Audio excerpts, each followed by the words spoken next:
Bem-vindos, bem-vindos. Eu já mencionei em outros vídeos a minha preferência por uma estrutura que explica a nossa existência como um todo, que vem do Vedanta. Mônada, corpo intuicional, corpo mental superior e inferior, corpo emocional e corpo físico, certo? Ponderando sobre essa estrutura, que é muito similar a outras estruturas de outras religiões, de outras filosofias, algumas com mais divisões, outras com menos divisões, mas muito semelhante. Então há uma certa uniformidade nisso, há uma certa... se torna muito crível essa estrutura, mas eu gosto mais desse modelo. E ele nos leva a um detalhe muito interessante, muito impactante também na nossa ideia de mim mesmo, na nossa ideia de personalidade, na nossa ideia de existência. Vamos dar uma olhadinha? Então, pessoal, eu quero retomar aqui esse resumo de planos, dimensões e corpos. É uma palestra do mestre De Rose, Corpos do Homem e Planos do Universo, está lá no YouTube, né? Que eu compilei e coloquei também lá no blog. Vocês encontram também. Esse resumo aqui vem do Vedanta, né? Esse resumo aqui vem do Vedanta, certo? E aqui nós temos a divisão, né? Divisão dos planos e os veículos de manifestação. Nós chamamos de unidade a soma de tudo isso e soma de tudo que existe. Deus, Criador, fonte, tal, blá, blá. E depois nós temos a individualidade. A individualidade diz respeito à mônada, que a unidade cria, diz respeito ao corpo intuicional, ou corpo búdico, e ao corpo mental abstrato. Esses três itens aqui são a nossa individualidade. Algo que se mantém o tempo todo, até que você volte para a fonte. Você volte para a unidade. O corpo mental concreto, parte de baixo do corpo mental, os 4 níveis primários do corpo mental. O corpo emocional e o corpo físico, o corpo energético e o corpo denso, né? 3 dimensões. Nosso corpo físico está aqui, mas o energético também está dentro do plano físico, formam a personalidade. Esse é o Luiz Felipe. Um corpo físico, um corpo energético, chakras, nadis, corpo astral, coisa e tal, um corpo emocional, um corpo mental concreto, e isso sou eu nessa encarnação. Isso sou eu. Quando eu morro, corpo denso morre. Eu continuo com o corpo energético por algum tempo e o corpo energético morre. Eu fico de corpo emocional ou corpo astral, que também é chamado, né? O plano astral está aqui, não aqui. Então isso aqui continua. Eu continuo pensando, acreditando, elaborando, tudo normal, mas só vem até aqui. Então a minha personalidade fica suprimida de corpo físico mesmo. Quando eu vou reencarnar, a personalidade é dissolvida. O Luiz Felipe para de existir. O Luiz Felipe some. E a minha mônada, com o corpo intuicional, com o corpo mental superior, cria uma nova personalidade.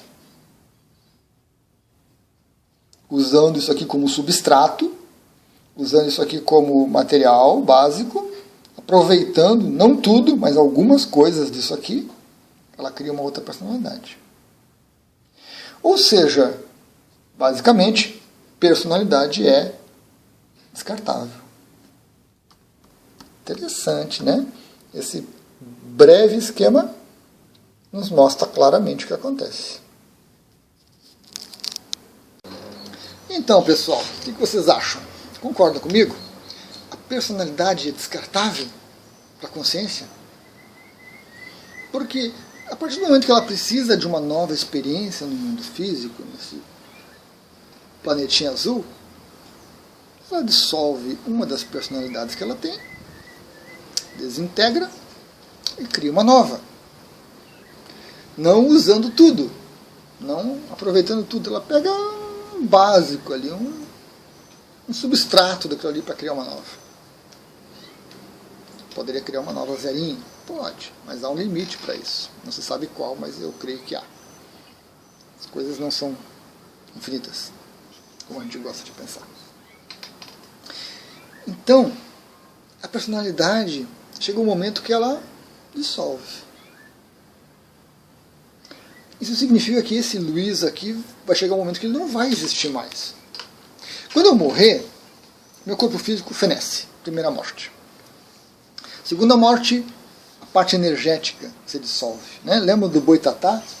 Aquelas explosões de energia que ocorre quando se solta o corpo vital, quando os chakras se desfazem, aquela explosão de energia que ocorre. Algumas pessoas perceberam ao longo da história.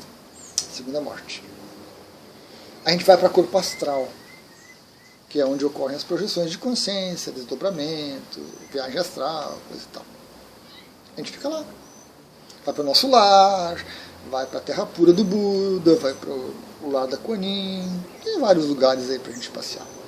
Ou ficamos estacionados em algum lugar do planeta, incomodando os outros, né? Incomodando os outros, ou estacionados sem saber o que aconteceu. A gente meio que trava, meio que congela.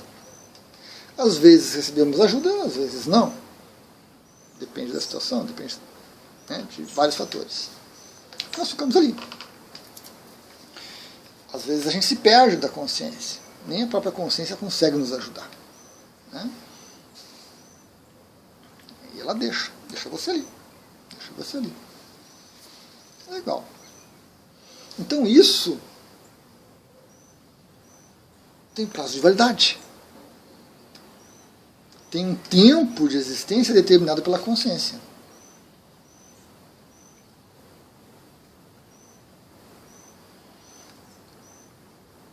Muito prático de observar isso, você não acha? Olhando essa estrutura, é isso que a gente pode depreender. Se você pegar outras estruturas, você vai ver a mesma coisa. Com nomes diferentes, com componentes diferentes, não é personalidade, unidade, unicidade, coisa e tal, não, botam outros nomes, mas basicamente isso. Então, até onde nós vamos? Porque a jornada no planeta é curta. Tá, 100 anos.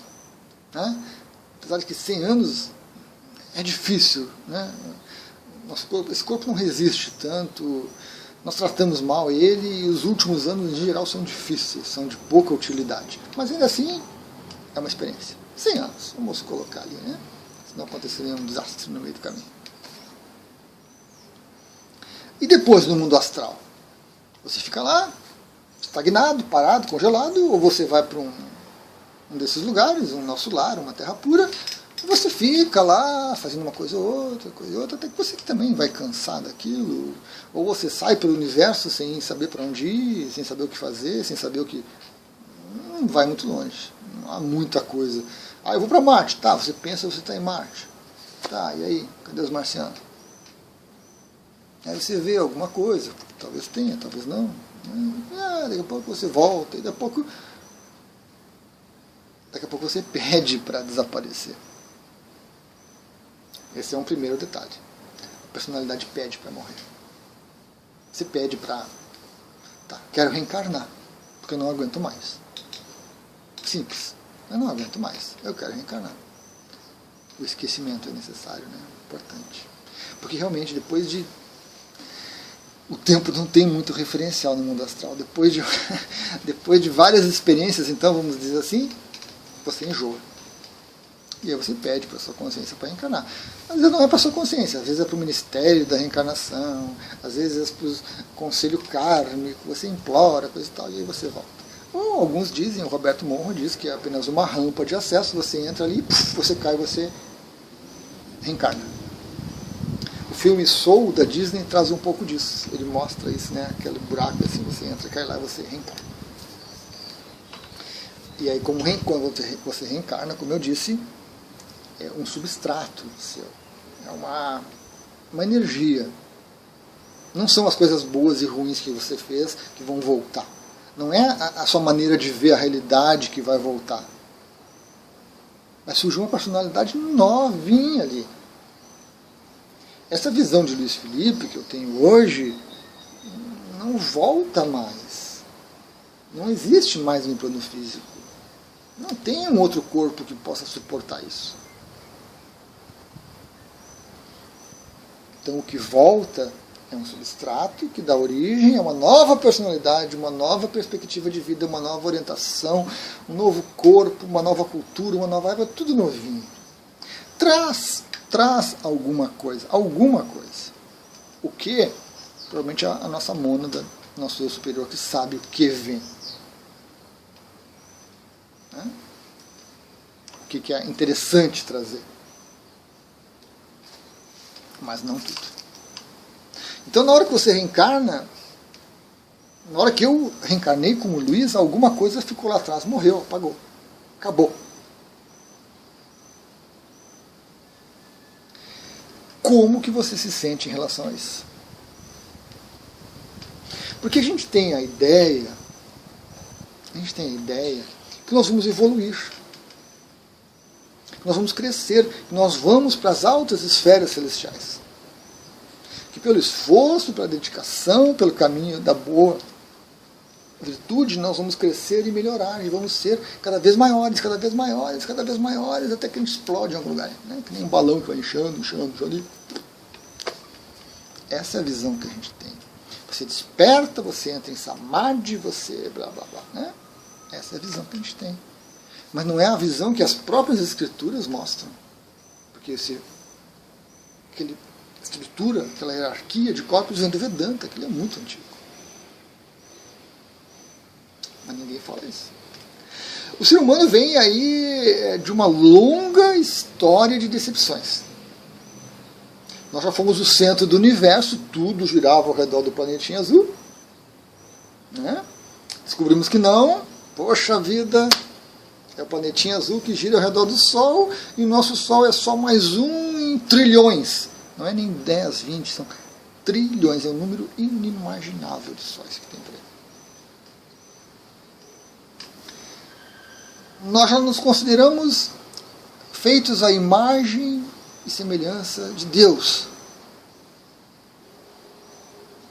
Provavelmente não. Há tantas formas de vida nesse universo de trilhões, a possibilidade de ter outros seres com outras estruturas é tão grande quanto a nossa. Então não há razão para imaginar que nós somos feitos à imagem e semelhança de algo. E nós caímos. Né? E agora, eu estou trazendo para vocês essa noção de que a nossa personalidade, esse Luiz Felipe aqui, não vai longe. Ele vai ficar aí mais uns 70, 80 anos, não queria ir mais do que isso, acho que já é muito. Depois no mundo astral, não sei quantas experiências eu vou ter no mundo astral, até que eu me canse e até que eu queira, por livre e espontânea vontade, reencarnar e zerar, ou a minha consciência diga, tá, tu está enchendo o saco, tu está incomodando demais, me joga num canto qualquer e o Luiz zera.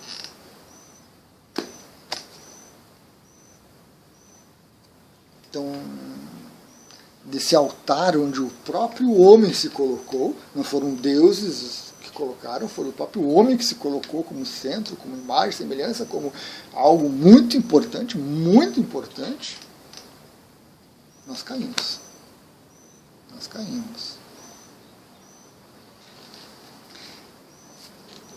Mas a coisa é complexa, né? É complexa. Porque se no astral não tem tempo, a mente não está presa ao tempo, à passagem de eventos, a uma sequência de dias e noites, de giros e coisa e tal, que é o tempo que a gente conhece, ela pode ir para o futuro, pode ir para o passado, pode voltar, pode ir, né? Então, mesmo que em algum momento ela seja dissolvida, o que tem antes consegue chegar nesse momento, consegue ir adiante, consegue ver o que resultou. Pelo menos tem um potencial para isso, se temos capacidade mental para isso, para suportar isso, né? Para entender isso já é diferente. Então há um certo paradigma, né? Um paradoxo, na verdade, aí, né? Essa questão de se dissolver e parar de existir em algum momento, em algum evento. E ao mesmo tempo, mesmo que o Luiz seja dissolvido, eu continuo existindo na minha consciência, na minha alma, na minha mônada. Então esse descartar é um descartar de uma perspectiva, é um descartar de experiências, é um descartar de possibilidades de experiência. Lá na consciência eu continuo disponível.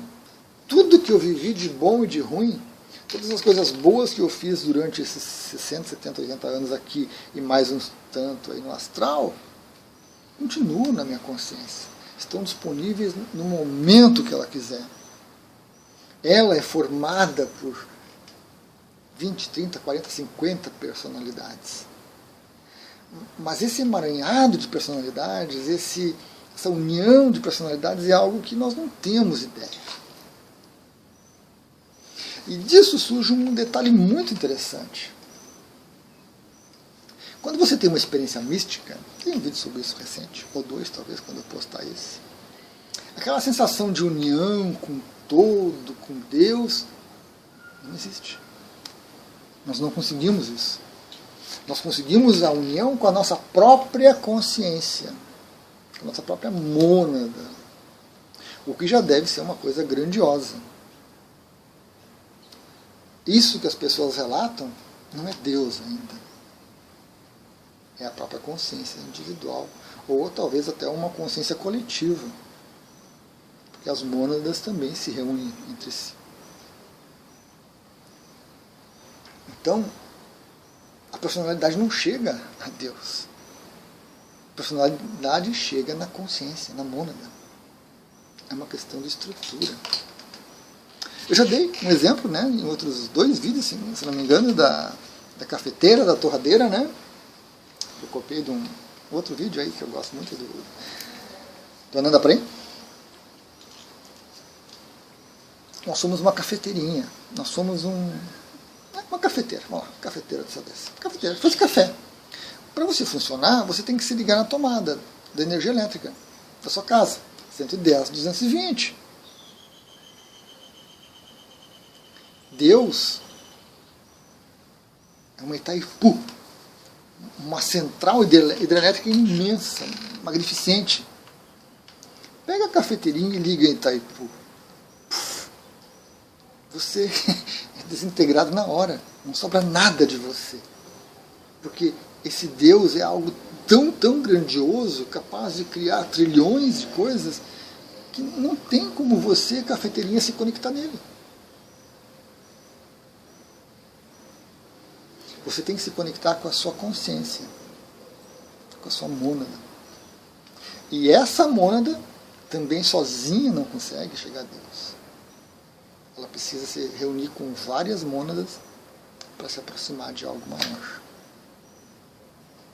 Então, dentro desse esquema todo, a personalidade vai continuar, porque a mônada é a reunião de personalidades. E aí que a coisa fica confusa, né? Porque a gente nós não temos intelecto ainda capaz de imaginar isso. O ser humano é um dos seres mais egocêntricos que existe, mais separatistas que existe. É eu. No máximo eu e a minha família. E olha lá. Um pouquinho mais eu e meu bairro. E olha lá. Minha rua. Né? Quando entra a cidade, já fica estranho. Quando entra Estado, país, quando entra planeta, coletividade humana não existe. A menos que seja forçado, né? A menos que seja uma coisa condicionada. Mas não existe coletividade. Então quando a gente pensa que essa personalidade aqui é pequenininha, que faz parte de uma estrutura chamada mônada, que eu não consigo chegar nesse Deus tão adorado e tão necessário que eu tenho vontade de ter, porque eu não sou o centro do universo. para muitas pessoas bate um desânimo, bate uma depressão muito grande. Porque muitas pessoas intuem isso. Elas não conseguem racionalizar ainda esse tipo de coisa. Às vezes tem uma experiência fora do corpo, às vezes tem uma experiência de expansão de consciência, dessa consciência básica nossa aqui, dessa lucidez nossa, né? E elas intuem isso tudo. E quando voltam, apesar daquele sentimento, daquela coisa toda maravilhosa, volta lá no fundo uma sementinha de que você não é tão grande assim. Você faz parte de uma coletividade e você não gosta de fazer parte de coletividade. E muitas dessas pessoas partem para a negação completa. Então não existe isso, não existe Deus, não existe nada. Só existe o corpo, e quando o corpo morre, acabou. Porque a pessoa busca um caminho de bloqueio dessa ideia. Porque para muitos isso realmente apavora. Porque nós cultivamos, nós somos levados, ensinados e condicionados a cultivar essa ideia de que a gente cresce, a gente cresce, a gente cresce, a gente chega nas altas esferas celestiais e de lá, bom, de lá não sei, talvez Deus, né? Mas aí como é uma coisa muito distante, então essa ideia está muito arraizada na raça humana. Esse crescimento contínuo, esse progresso, essa evolução que a gente não vê. Pega 8 bilhões de pessoas no planeta e me diga quem está evoluído. 10 ou 15 indivíduos aí escondidinhos. O resto não existe. O resto é uma amálgama aí de personalidades egocêntricas, negacionistas, negadoras, egocêntricas ao máximo, para as quais coletividade sou eu e talvez os meus bens aqui, o resto não. O resto pode explodir. Tanto que alguns, né, nós estamos em 2022, nós estamos aí à beira de uma ameaça nuclear, porque um paizinho qualquer, um ditadorzinho qualquer lá, fica alardeando, eu tenho um botão vermelho, olha que eu vou apertar, eu vou acabar com vocês. Como se acabar com vocês não acabasse com ele. Acabar vocês e eles acabam todos nós. Então nós não temos isso. Confrontar isso, pensar nisso pode ser muito angustiante. Assim, não é um vídeo legal. Não é não. Como dizia o Dr. Seuss, né?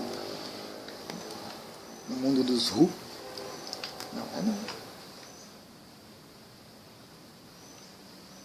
Mas é necessário. É necessário. Porque você não vai conseguir trabalhar essa noção de coletividade com a sua mônada, com a sua consciência, com as suas outras encarnações, com as suas outras vidinhas, que são todas não suas, da consciência, da alma, se você não lidar com isso. Se você não argumentar com isso. Se você não ponderar com isso. Se você não aceitar que a personalidade é descartável. Mas ele não é um descartável assim, daquele que você joga no lixo, que você... né? Não, é um descartável porque não é conveniente mais para a consciência manter uma personalidade. Porque ela chegou no máximo que ela poderia chegar. Porque ela deu o máximo que ela poderia dar. E que ela permanecer naquele estado, seja um estado que você está congelado ali nos seus pensamentos, nas suas ideias, não faz nada, chega num estágio que você está estagnado, porque você não consegue ver mais nada de novo, você não consegue alterar mais as coisas, então é o momento de dissolver aquilo e criar algo que consiga avançar, que traga um pouco disso, mas não isso, que seja algo novo, que consiga avançar um pouco mais, melhorar um pouco mais. E aí você volta para a mônada. Você vai estar lá presente nela, sempre, eternamente. Como parte dela. E ainda assim, útil em alguns momentos. Com certeza, útil em alguns momentos. Toda a sua experiência de vida, todas essas coisas boas e ruins que você fez, todo o serzinho maligno que você é, ou santo que você é, está lá disponível na consciência. Ela cresce porque as personalidades crescem. Então não é um descartável inutilidade. uma descartável conveniência. Não é mais conveniente manter aquela personalidade funcionando. Ela estagnou, parou ali. Então nós temos um limite de evolução, de crescimento. Para alguns bem estreito, para outros mais amplo. Depende de cada um. Depende da utilidade da consciência, depende do quanto a sua mônada retém ainda de lucidez também, de estado de presença, né? Porque às vezes a mônada se divide tanto que ela se perde demais. Até essas partes começarem a voltar para formar ela de novo, leva muito tempo. Tempo nosso. Leva muitas experiências. Porque no plano astral, de novo, o tempo é relativo. Legal, pessoal. Pequenas ponderações. Tem mais alguns vídeos que vão derivar deste, né? Que serão interessantes também.